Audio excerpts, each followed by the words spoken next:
여러분, 상상 한번 해보세요. 무인도에 딱 떨어졌는데 눈앞에 먹을 거라곤 맹독이 된 식물 뿌리뿐이에요. 설상가상으로 여기서 나갈 유일한 희망인 배는 더 큰 난파선 안에 갇혀서 움짝달짝도 못하는 상황이라면 와, 어떡하죠? 자, 오늘 이 가족이 어떻게 이 말도 안 되는 문제들을 해결했는지 그 기발한 이야기 속으로 한번 들어가 보시죠. 일단 살려면 먹어야 하잖아요? 그쵸?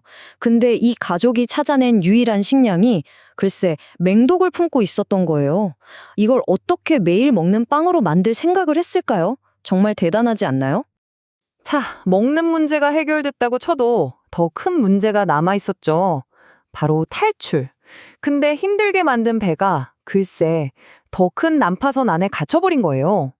이걸 어떻게 꺼내죠? 오늘 이야기는 바로 이 두 가지 거의 불가능에 가까운 도전에 맞선 로빈슨 가족의 놀라운 지혜를 따라가 볼 겁니다. 자, 첫 번째 이야기부터 시작해 볼까요? 독을 식량으로 만드는 도전입니다. 이게 그냥 배만 채우는 문제가 아니었어요.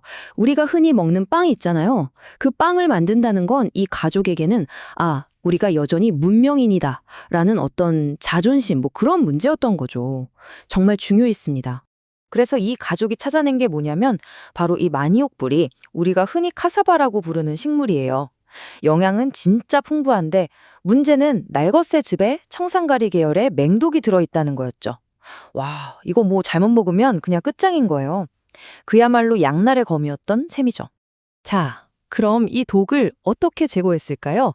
그 과정이 정말 과학적이에요. 먼저 뿌리를 아주 잘게 갈아요. 왜냐면 표면적을 넓혀서 독이 든 즙이 잘 빠져나오게 하려는 거죠. 그리고 나선 이 걸쭉해진 펄프를 천 주머니 같은 데 넣고 있는 힘껏 짜내는 겁니다. 무거운 걸로 눌러서요. 독성분이 물에 녹아 있으니까 이렇게 즙을 쫙 빼면 대부분 제거되는 원리죠. 여기서 끝이 아니에요. 혹시 남아있을지 모를 독이랑 수분을 없애려고 바싹 말립니다. 그리고 마지막으로 이 가루를 뜨거운 철판에 구워버리는 거예요. 열로 남아있는 독성까지 완전히 파괴하는 거죠. 이렇게 하니까 드디어 먹을 수 있는 빵이 만들어진 겁니다. 정말 대단하죠? 와, 이제 먹고 사는 문제는 해결됐어요. 한숨 돌렸겠죠? 근데 그 기쁨도 정말 잠시였습니다. 생존을 넘어서 이제 섬을 탈출해야 하는데 바로 그 희망이 정말 생각지도 못한 암초에 부딪히고 만 거죠. 자, 두 번째 도전입니다. 상황이 정말 기가 막혀요. 말 그대로 배 안에 배가 있는 상황인 거죠. 가족들이 온 힘을 다해서 만든 탈출의 희망인 이 멋진 배가 하필이면 자기들을 이 섬에 좌초시킨 그 거대한 난파선 몸체 안에 떡하니 갇혀버린 겁니다. 이게 무슨 아이러니예요, 그죠? 정말 모두가 이제 끝인가 보다 하고 절망하던 바로 그 순간 아버지의 머릿속에서 뭔가 번쩍하고 스쳐 지나갑니다. 이 문장처럼요. 대담하지만 위험한 생각. 이건 진짜 성공 아니면 모든 걸 잃는 그런 도박 같은 계획이었어요. 그 계획이 뭐였냐면요. 바로 배에 구멍을 낼 맞춤형 폭탄을 만드는 거였어요.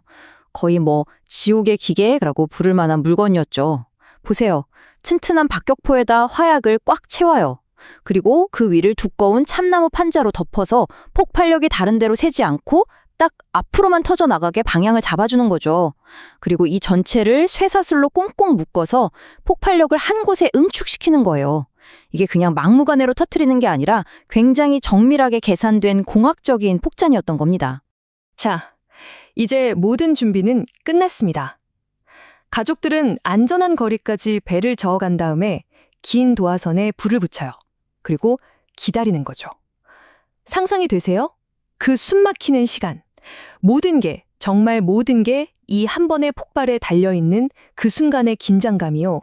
그리고 마침내 시간이 흘러서 저 멀리서 섬을 뒤흔드는 그야말로 천둥 같은 폭발음이 울려 퍼집니다. 결과는요? 와, 정말 놀라웠습니다. 바로 이겁니다. 보세요. 그 대담했던 계획이 완벽하게 성공한 거예요. 난파선 옆구리에 정확하게 배가 빠져나갈 구멍이 뻥 뚫렸고요. 제일 중요한 건 그 안에 있던 소중한 배는 흠집 하나 없이 멀쩡했다는 거죠. 야, 이거야말로 계획된 파괴의 완벽한 성공 아니겠어요? 네, 성공입니다. 드디어 그 불가능해 보였던 미션이 해결됐어요. 가족들은 이 배에 어머니의 이름을 붙여서 엘리자베스호라고 부르기로 하죠. 그리고 이 배와 함께 드디어 저 넓은 바다로 미지의 세계로 나아갈 수 있게 된 겁니다. 자, 이제 보세요. 먹을 문제 해결됐죠? 바다로 나갈 배도 생겼죠. 이제 이 가족은 더 이상 하루하루 버티는 생존 모드가 아니에요. 이제부터는 이 섬을 제대로 알고 활용하고 말 그대로 정복해 나가는 단계로 넘어가는 겁니다. 정리해보면 이렇습니다. 독이 든 뿌리로 빵을 만들어냈고 난파선에 갇힌 배를 폭파시켜서 꺼냈어요. 이 두 가지 말도 안 되는 문제를 해결하고 나니 이 가족은 더 이상 그냥 운 나쁜 조난자들이 아니었던 거죠. 자신들의 머리와 손으로 이 섬의 주인으로 거듭날 준비를 마친 겁니다. 그럼 이제 뭘 준비할까요? 바로 라쏘, 우리말로 하면 올가미 기술을 배우기 시작합니다. 왜 하필 이거였을까요? 아주 현실적인 이유가 있었어요. 총알은 언젠가 떨어지잖아요? 유한한 자원이니까요. 그래서 화약 없이도 사냥할 수 있는 지속 가능한 기술이 필요했던 거죠. 이게 바로 그냥 닥치는 대로 사는 게 아니라 미래를 대비하는 그야말로 섬을 지배하기 위한 첫걸음이었던 겁니다. 바로 이 모습이죠.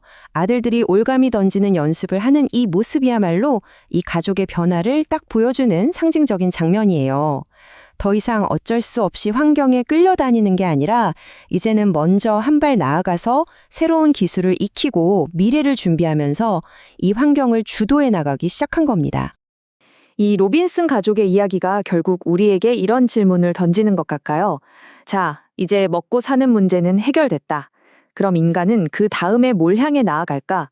기술의 발전일까요? 아니면 미지의 세계를 향한 탐험일까요? 어쩌면 전혀 다른 무언가일 수도 있겠죠. 이 가족의 이야기는 바로 그 질문에 대한 답을 찾아가는 긴 여정의 시작처럼 보입니다. 여러분은 어떻게 생각하세요?